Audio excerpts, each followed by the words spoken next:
Hello नमस्कार, तुमचं सगळ्यांचं पुन्हा एकदा माझ्या एका नवीन ब्लॉग मध्ये स्वागत करते। तर आज आहे तर मी तुम्हाला माझ्या मम्मीचं साडी कलेक्शन दाखवते। तर इथं सगळ्या साड्या बाहेर काढून ठेवले। तर आता मग आता व्हिडिओला सुरुवात करूया।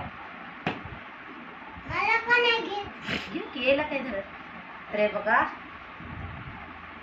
तर ही साडी माझ्या भावाच्या लग्नामध्ये घेतली होती मम्मीला,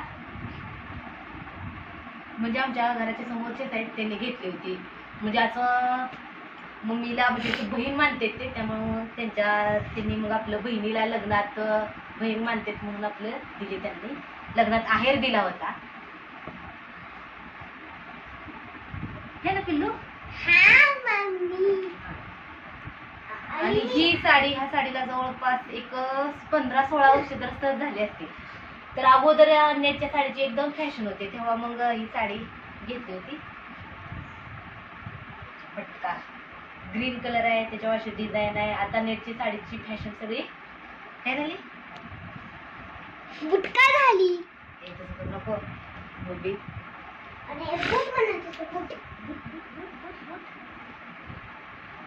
मग त्याला बुटका। नंतर हे काय काठ पदरामध्ये अशी। तर हे मम्मीच्या चुलतीने आणली होती तिला।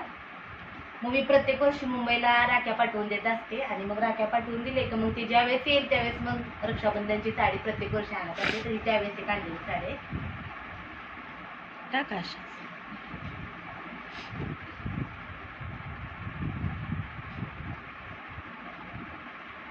नंतर ही बाबाने घेतलेली आहे, ही सिंपलच आहे अशी।